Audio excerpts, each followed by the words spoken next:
কচি সজনে ডাঁটা আলুর রেসিপি আজকে আমি আপনাদেরকে পারফেক্টলি শেয়ার করব যে কিভাবে করতে হয়। তো চলুন ভিডিওটি স্কিপ না করে দেখতে থাকুন।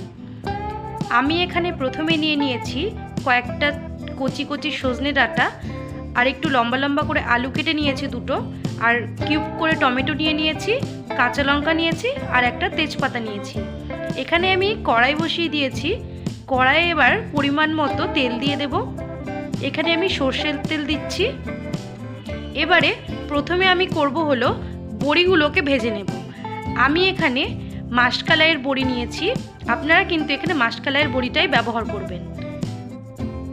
এখানে মাসকলাইয়ের বড়িগুলোকে আমি লাল লাল করে ভেজে নেব। দেখুন আমার লাল লাল করে বড়িগুলো ভাজা হয়ে গেছে, এবারে তুলে নেব।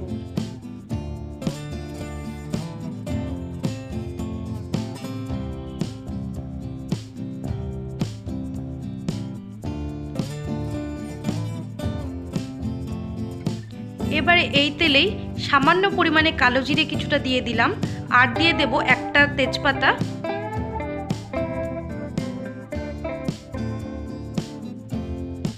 এরপরে আমি প্রথমে আলুগুলোকে দিয়ে হালকা করে ভেজে নেব।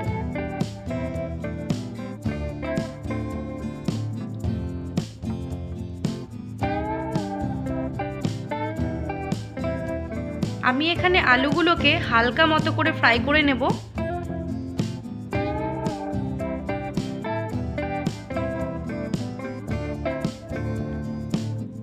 আপনারা কিন্তু এখানে কচি সজনে না পেলে একটু মোটা মোটা ধরনের সজনেগুলো দিলেও চলবে। এখানে আমি সামান্য পরিমাণে নুন দিলাম, নুন দিয়ে আলুগুলোকে ফ্রাই করে নিয়েছি।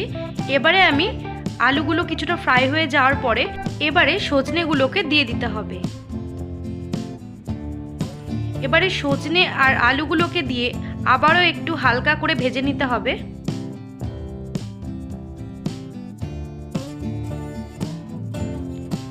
এবারে আমি এখানে কাঁচা লঙ্কাগুলোকে দিয়ে দিলাম। এবারে কিছুটা সজনেগুলোকে ভাজা হয়ে যাওয়ার পরে এরপরে আমি দিয়ে দেব টমেটোগুলোকে। টমেটোগুলোকে দিয়ে আবারও একটু আমি ভালো করে ভাজা ভাজা করে নেব।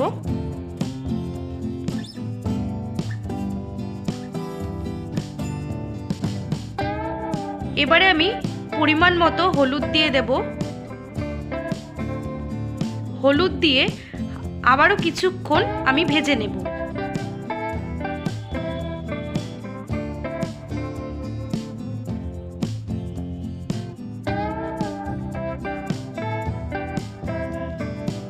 এবারে আমি এখানে দিয়ে দেব আদা বাটা ও জিরে বাটা। এখানে আমি কিছুটা জল দিয়ে দিলাম।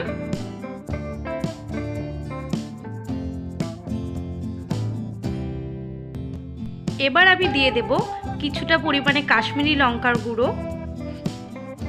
আপনারা চাইলে কাশ্মীরি লঙ্কার গুঁড়োটাকে স্কিপ করে যেতে পারেন। আর দিয়ে দিলাম কিছুটা পরিমাণে ধনে গুঁড়ো। এবারে এই মশলাগুলোকে দিয়ে খুব ভালোভাবে একটু কষিয়ে নিতে হবে।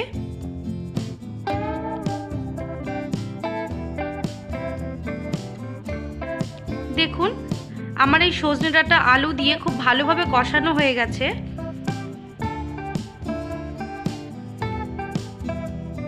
এবারে আমি এর মধ্যে জল দিয়ে দেব। এই সজনে ডাঁটা আলু দিয়ে যেহেতু ঝোল হবে তার জন্য এখানে একটু জলের পরিমাণটা একটু বেশি দিয়ে দিলাম। আপনারা এই ঝোলের ঘনত্বটা কতটা রাখবেন সেটা আপনাদের ওপর ডিপেন্ড করছে। এবারে আমি যখন ঝোলগুলো ফুটে আসলো তখন এর মধ্যে আমি দিয়ে দেব ভেজে রাখা বড়িগুলোকে। আপনারা ঝোলটা ফোটার সাথে সাথে এই বড়িগুলোকে দিয়ে দেবেন, নইলে পরে দিলে কিন্তু এই বড়িগুলো সেদ্ধ হবে না, কাঁচা কাঁচাই রয়ে যাবে। এবারে বড়িগুলোকে দিয়ে মিনিট 5 মতো আমি একটু ফুটিয়ে নেব। এরপরে আমি এখানে আর যেটুকু নুন দেওয়া বাকি ছিল সেটুকু পরিমাণ মতো আমি নুন দিয়ে দেব।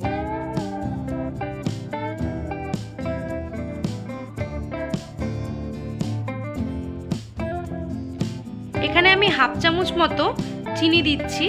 আমি এখানে চিনিটা কিন্তু মিষ্টির জন্য দেইনি, এখানে টেস্টটাকে ব্যালেন্স করার জন্য আমি এখানে সামান্য পরিমাণে চিনি দিয়ে দিয়েছি।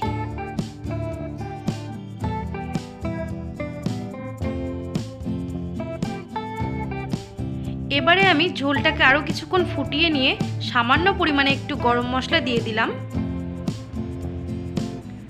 আপনারা কিন্তু চাইলে এখানে ঘিও দিতে পারেন, কিন্তু আমি এখানে ঘি দিইনি। আপনারা চাইলে এখানে ঘি আপনারা অ্যাড করতে পারেন।